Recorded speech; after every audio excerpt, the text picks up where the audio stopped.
All right, so this is going to be page 31 of the math portion of the ACT review from the 2018 practice test. Starting with question number 55, we are trying to determine what the period is for the function f of x is equal to the cosecant of 4x. If you graph this might actually allow you to see the period. And although maybe not, depending on how hard it is to tell from your window what those labels are. Cosecant typically has a period of 1 pi.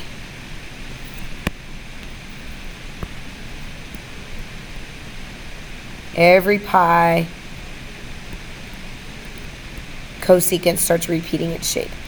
However, in this instance, we are taking the angle and we are multiplying it by 4, which means the pattern is going to go through that period 4 times faster. One way to kind of think about that is you could take that angle measurement and set it equal to the typical period of pi, and then if you divide, x is equal to pi over 4, and what that tells you is that every pi over 4, we're going to go ahead and cycle through that entire function of cosecant, and then because it's periodic, it'll start repeating its shape. Number 56. At a school carnival, Mike will play a game in which he will toss a penny, a nickel, and a dime at the same time. He will be awarded 3 points for each coin that will land with heads face up. We want the random variable x to represent the total number of points awarded on the toss of the coin, and we want the expected value of x. So in order to find that expected value, what I'm going to do is I'm going to take the probability for all of these, tossing the penny and the nickel and the dime, and I'm going to multiply that by the number of points that they would have for each one of those coins, which is in this case 3. And this will make it, instead of just a probability, it'll make it a value because I'm multiplying the probability by the value of 3.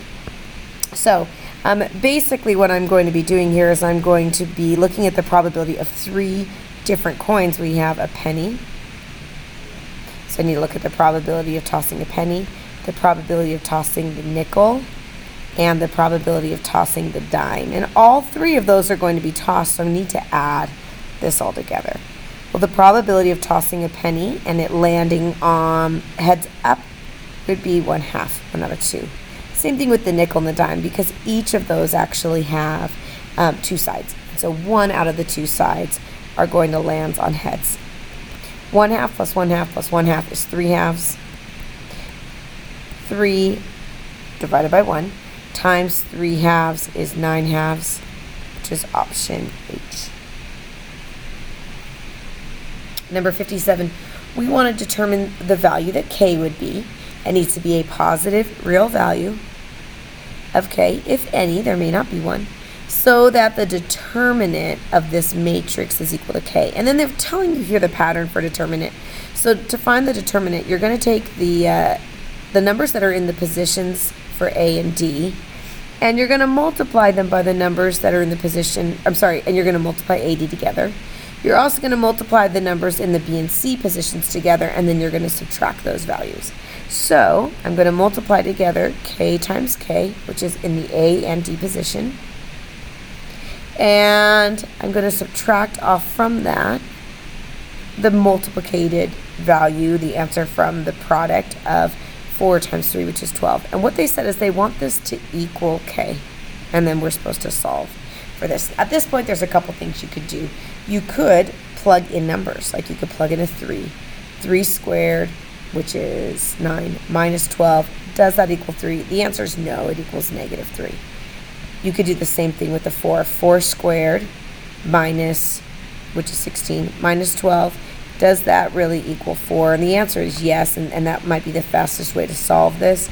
Another way to do this is to go ahead and solve this by factoring, by getting a 0 on one side and writing your terms in descending order. If you are good at factoring, this might actually be faster than testing answers. However, if you are not good at factoring, then I would recommend that you take answers and plug them in.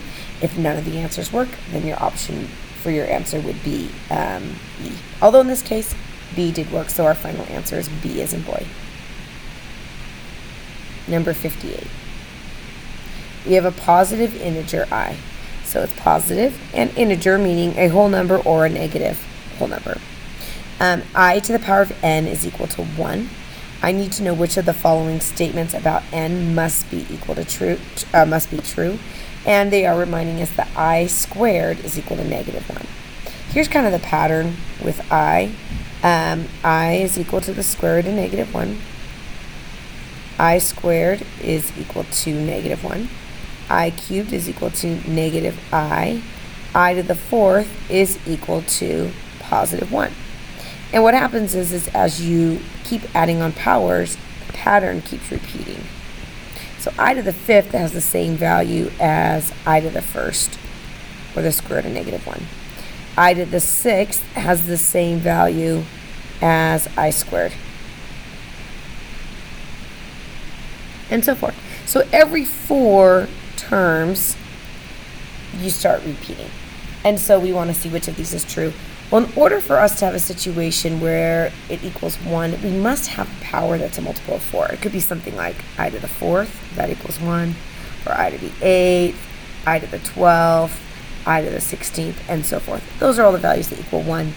So if we take that power and we divide it by 4, which is what they keep asking us to do, it goes in evenly and we don't have a remainder, so the answer is F. Number 59, we are looking at a window of angles from negative pi over 2 to pi over 2. Now, by the way, if you've never had trigonometry, I would suggest that probably the best choice for you on a question like number 59 is to guess and spend your time on other problems. However, if you have had trig or algebra 2 honors, you have some familiarity with the unit circle, then you could continue on with this problem. What we're told is that the absolute value of the sine of theta is greater than or equal, that or equal to can be a little bit tricky on this one, 1. And we want to find out that that's only true for values of theta in which of the following sets. Now overall, we're only looking from negative pi over 2 to pi over 2. Now we're going to see, can we close that window up a little bit more to find out when this would happen. Well, sine of theta looks like this.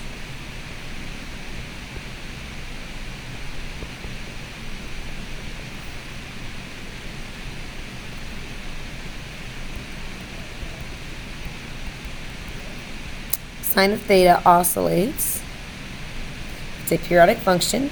The tallest height it ever has is positive 1. The lowest height it ever has, go away. I'm sorry.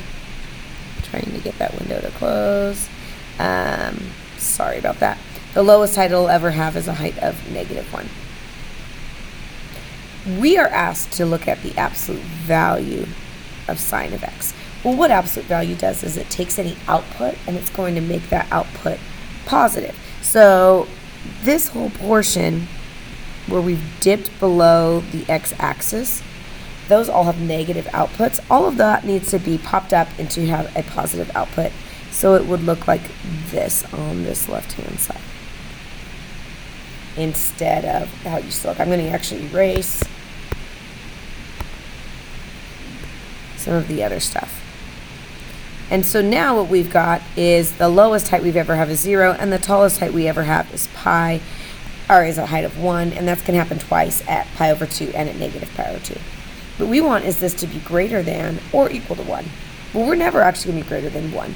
We are not going to be above a height of 1, but we will twice be equal to a height of 1 at pi over 2 and at negative pi over 2, which is why the answer for this one is A. Oh wow, I'm not sure what just happened to that screen. There it goes. Okay. Last one, number 60. We have some ray PK, and then it gets to become like alphabet soup. So I decided I needed to draw a diagram, and I think that's a good idea for you as well. All right, we have some angle LPM. P is the second letter listed. This is your vertex. So we don't really know how this looks, but LPM with P being at the vertex. This angle is being bisected, which means divided into 2 congruent parts, by ray PK. So going right through the center of this is ray PK, and what I know is that that ray, PK, bisected it, which meant it cuts that original angle into two parts that are the same length. The measure of angle LPM, the large one, is represented by 11x degrees. The measure of angle LPK, which is this little top one, is 4x plus 18 degrees. And the measure of this one is what we're trying to find. Now we want to find it as a numerical value, not as an expression. You might remember we said that these two little angles, these little halves, are congruent. So if this top portion right here is represented by 4x plus 18, so is this bottom angle, because we said that this was split into two congruent angles. If I combine together the 4x plus 18 from the top and the 4x plus 18 from the bottom, together when you combine them, they would have the same value as this 11x. So I'm just going to go and add them together. I'm actually going to combine like terms as I go and add them and get 8x. 8x plus 36 is going to be equal to 11x. I'll solve this equation by subtracting 8x from both sides and dividing. Turns out that x is 12. I need to find the measure of angle KPM, so I'm going to do 4 times 12 plus 18.